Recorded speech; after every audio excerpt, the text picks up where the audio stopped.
صلی اللہ علیہ حبیبہ محمد و آلہ و اصحابہ و بارک وسلم۔ السلام علیکم۔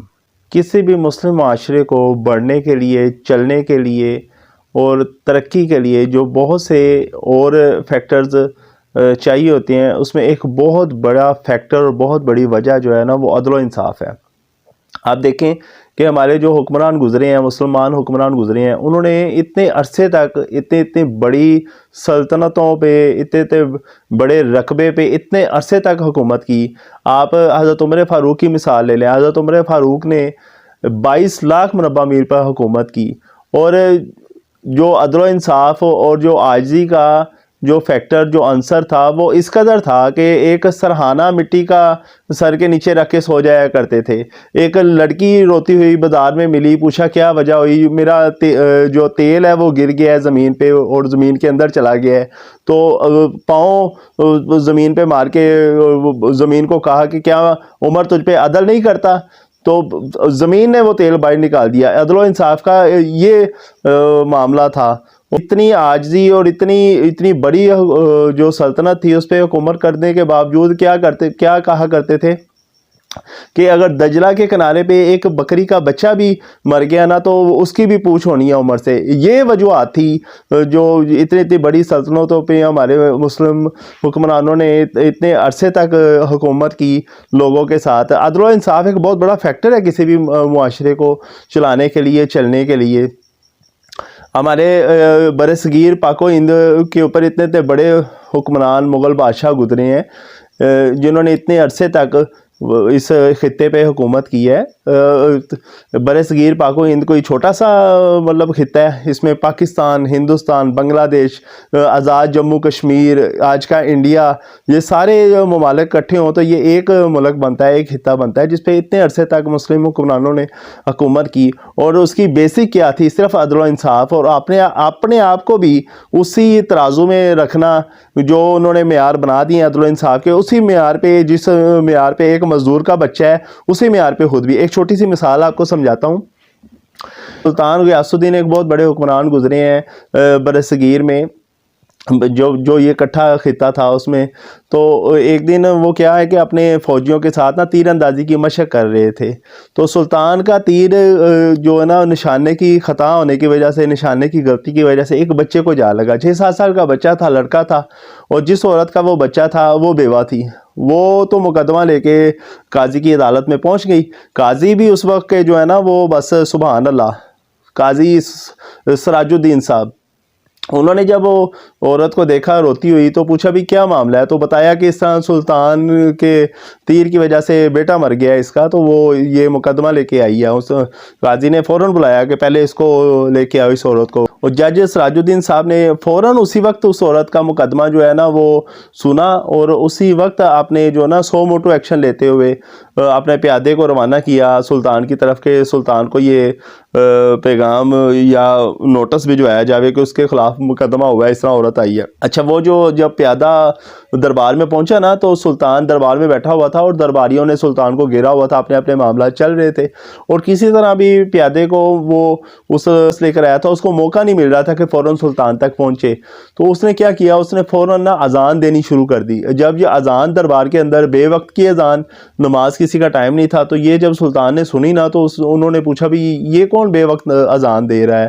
تو فوراً اذان دینے والے کو پیش کرو۔ تو یہ ایک موقع بن گیا۔ تو پوچھا گیا بھئی کیا معاملہ ہے؟ تو انہوں نے کہا جی مجھے قاضی صاحب نے بھیجا ہے، آپ کے خلاف اس طرح مقدمہ ہوا ہے، تو آپ کو فوراً حاضر ہونے کے لیے کہا گیا ہے۔ تو بڑا دربار، سلطان، تو سلطان بکر کا بادشاہ، تو قاضی اس کو بلا رہا ہے، تو آپ خود سمجھ سکتے ہیں۔ تو اس نے ایک چھوٹی سی تلوار اپنے لباس کے اندر چھپائی اور چل پڑا پیادے کے ساتھ۔ قاضی کی عدالت میں پہنچے، قاضی نے بتایا کہ یہ معاملہ، یہ عورت آپ کے خلاف مقدمہ لے کے آئی ہے، اور اس طرح بچہ۔ تو انہوں نے کہا کہ یہ غلطی کی وجہ سے ہوا ہے، کہ یہ جان بوجھ کے معاملہ نہیں ہوا ہے، کہ نشانے کے خطا ہونے کی وجہ سے ہوا ہے معاملہ۔ تو قاضی نے کہا جو بھی ہے اس کی سزا تو آپ کو ملے گی۔ اچھا، جب یہ قاضی نے پیادہ روانہ کیا نا سلطان کی طرف، تو قاضی نے بھی ایک کوڑا جو ہے نا اپنی گدی کے نیچے، اپنی سیٹ کے نیچے رکھ لیا۔ یہ اس وقت کے حکمران اور اس وقت کے قاضی ایسے تو نہیں نا اتنے بڑے ممالک اور اتنی بڑی ریاستیں چلائی جا سکتی. سلطان جب پیش ہوئے نا قاضی کے سامنے تو بتایا کہ یہ جو بھی معاملہ ہوا ہے نا یہ ایک غلطی کی وجہ سے ہوا ہے, اس میں کوئی ایسا عنصر نہیں ہے جان بوجھ کے کوئی ایسا معاملہ ہوا ہو. تو قاضی نے کہا کہ اس کی جو سزا ہے شریعت کے لحاظ سے وہ تو ملے گی نا, کہ یا تو آپ اس کو جو اس کی خون بہا ادا کریں یا پھر اس کے جو وارث ماں ہیں اس کو آپ مال دے کے تو راضی کر لیں, جسے اسلام میں دیت بھی کہا جاتا ہے. تو سلطان نے کیا اپنی اس عورت کو بلایا اور اس کے ساتھ اچھی خاصی ایک رقم دے کے ایک معاملہ طے کر لیا معافی کا. قاضی نے پوچھا اس عورت کو کہ تم راضی ہو, اور اس عورت نے کہا جی میں سلطان کو معاف کرنے کو تیار ہوں, سلطان نے مجھے اتنی رقم دے دی ہے تو میں اس کو معاف کرنے کو تیار ہوں. تو یہ جو معاملہ ہے نا وہ طے ہو گیا. لیکن جب قاضی نے یہ فیصلہ سنایا نا کہ آپ نے چونکہ خون بہا ادا کر دیا ہے تو میں آپ کو اس عدالت سے مطلب برخاست کرتا ہوں, تو یہ مقدمہ میں خارج کرتا ہوں, تو ساتھ ہی نا اس نے سلطان نے نا اپنے لباس میں چھپی ہوئی تلوار نکالی اور بولا کہ میں یہ تلوار لے کے آیا تھا اپنے محل سے اپنے لباس میں چھپا کے, کہ اگر قاضی نے میرے خلاف یا اس وجہ سے کوئی فیصلہ نہ دیا کہ میں سلطان ہوں تو میں تمہیں ادھر ہی ختم کر دیتا, میں اس نیت سے یہ لے کے آیا تھا. تو یہ سن کے قاضی بھی مسکرا اٹھے, تو انہوں نے بھی اپنی سیٹ کے نیچے سے کوڑا نکالا, کہتے میں بھی یہ اس لیے رکھا ہوا تھا کہ اگر سلطان نے شریعت کا حکم یا عدالت کا حکم نہ مانا تو اس کی بھی سزا اسے ادھر ہی دوں گا. تو یہ تھے ہمارے حکمران, یہ تھے ہمارے اسلاف. تو آج جو معاملات چل رہے ہیں وہ آپ کے سامنے ہی ہیں. جو بھی قانون جو بھی تقاضے ہیں عدل و انصاف کے وہ صرف ایک مطلب غریب غربا کے لیے ہیں. یہ تھے ہمارے حکمران, یہ تھے ہمارے اسلاف جنہوں نے اتنی دیر تک اتنے بڑے رقبے پہ حکومت کی, اور ایسی حکومت کی کہ دلوں پہ حکومت کی, اور جن کے واقعات آج ہم بیٹھے آپ کو سنا رہے ہیں یا کتابوں میں پڑھ رہے ہیں یا تاریخ میں ہیں. آج کل جو حکمران ہیں, جو جس طرح یہ معاملات آج کل چل رہے ہیں, کیا کل ہم اپنے بچوں کو ان حکمرانوں کی کوئی بھی ایسی بات ہمارے پاس ایسے کوئی معاملات کوئی واقعات ہیں کہ ہم اپنے بچوں کو بتا سکیں کہ جی ہم نے جو اپنی لائف میں اپنی زندگی میں جو سیاستدان یا جو حکمران دیکھے ہیں وہ کس لیول کے تھے, جو گزر گئے ہیں جو اپنی زندگی میں دیکھے ہیں وہ کس لیول کے تھے.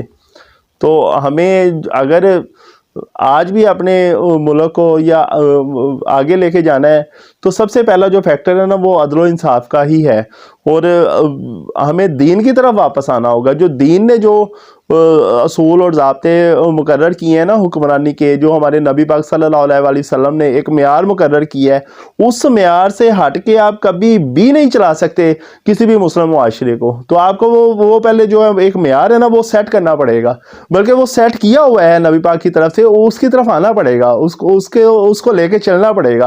اور جو ممالک وہ اس کے اوپر چل رہے ہیں نا وہ کسی حد تک بھی چل رہے ہیں مسلم ممالک, آپ قطر لے لیں, آپ ترکی لے لیں, آپ سعودی عرب لے لیں, جو ممالک کسی حد تک بھی اس کے اوپر چل رہے ہیں نا وہ کتنی آگے ہیں اور دن بدن کی ترقی کی کیسی منزلیں طے کر رہے ہیں. تو یہ ہمیں سوچنا ہوگا.